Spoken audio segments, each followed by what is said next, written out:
a pergunta que eu vou fazer é até curiosa. Muita agência acaba indo por esse caminho, mas acredito que não seja o adequado. Rods, é possível fazer uma campanha sem planejamento? Ótima pergunta, Matheus. Sabe aquele meme do expectativa versus realidade?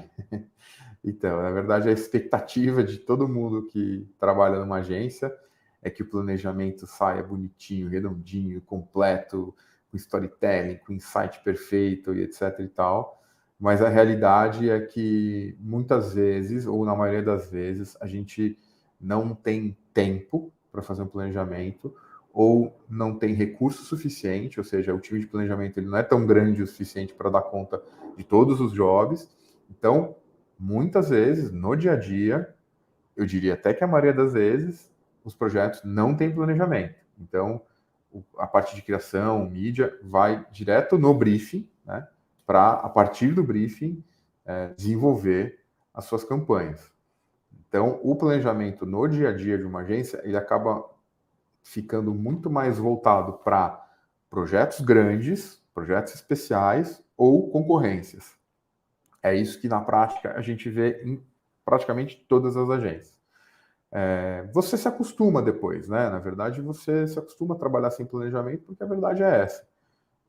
Mas é muito melhor quando a gente tem um planejamento estruturado, a gente se sente muito mais seguro, né? Então, todas as outras áreas que recebem o planejamento têm muito mais clareza, né?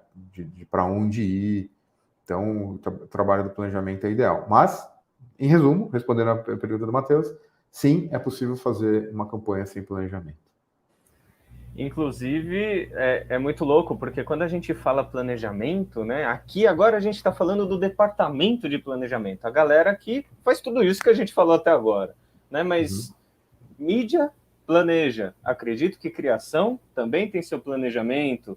O pessoal de dados, BI, enfim, também planeja, né? Então, todas as áreas acabam fazendo o seu próprio planejamento.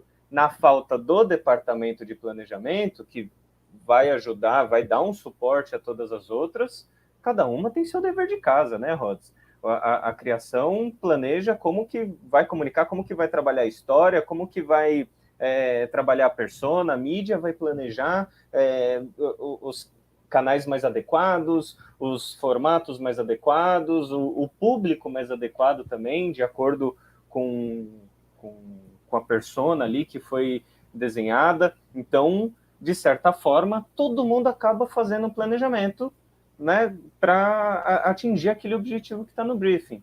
Né? No caso do planejamento de criação, por exemplo, como que funciona? Digamos que não temos o departamento de planejamento propriamente dito. Como que faz com a criação? Não, perfeito. É verdade. Todas as áreas no final precisam ter o seu autoplanejamento, né? É preciso só diferenciar esse conceito, né? Porque a área de planejamento, o que eles fazem no final é a estratégia, né? Muitas vezes eles até preferem ser chamados como área de estratégia, né?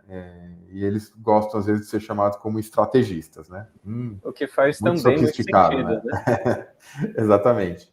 Porque no final, planejamento todo mundo tem que fazer, né? Mas a estratégia geral dos projetos, existe essa área específica e são eles quem fazem. No caso das outras áreas específicas, quando o Matheus falou de que elas também precisam de planejamento, é que elas precisam se organizar. Então, elas precisam ter um método de trabalho, né? Então, é nesse sentido que as outras áreas também precisam de planejamento, né? Um autoplanejamento. Quando a gente fala de criação, por exemplo, e aí eu estou com um briefing na mão, o planejamento chegou, bonitão, a gente começa, né, todo aquele processo que eu falei no último episódio de como é que funciona, né? Do momento em que o job entra na criação até que ele sai, quais são as etapas, tem algumas etapas.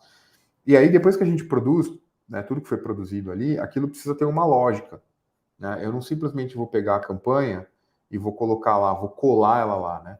Eu não posso colar ela no PowerPoint, né? Então, o que eu faço eu conto uma história também na criação, né? Eu conto uma história.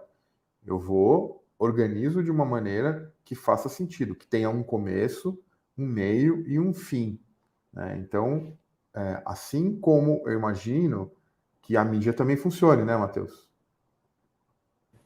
Exatamente. Você, como tudo acaba partindo do briefing, né, na falta do departamento de planejamento, você acaba, como o Rods bem comentou, você acaba indo direto para o briefing e lógico, né, no caso de mídia, que é preciso entender a massa ali, mais ou menos para onde que está indo, aonde que está consumindo as coisas, você acaba se aprofundando ali, de fato, em como atingir essas pessoas, mas não necessariamente em como comunicar. Aí fica de acordo com a própria criação, né? Que vai fazer esse desenho de o que falar, como falar, como se comunicar. Né? No caso de mídia, é uma outra abordagem, mas aí você tem o planejamento estratégico e tático, como eu comentei também no nosso vídeo de mídia, e que, lógico, ele parte de um outro princípio. Não é o mesmo princípio da criação, não é o mesmo princípio do departamento de planejamento. Na falta dele, a gente meio que se vira nos 30, né, Rods? Então, a gente tem que entender mais a fundo, a gente a gente cava um buraco muito mais fundo para entender tudo isso. E o legal é que todas as áreas mesmo, elas acabam fazendo um planejamento, que é como o Rods comentou, que é diferente.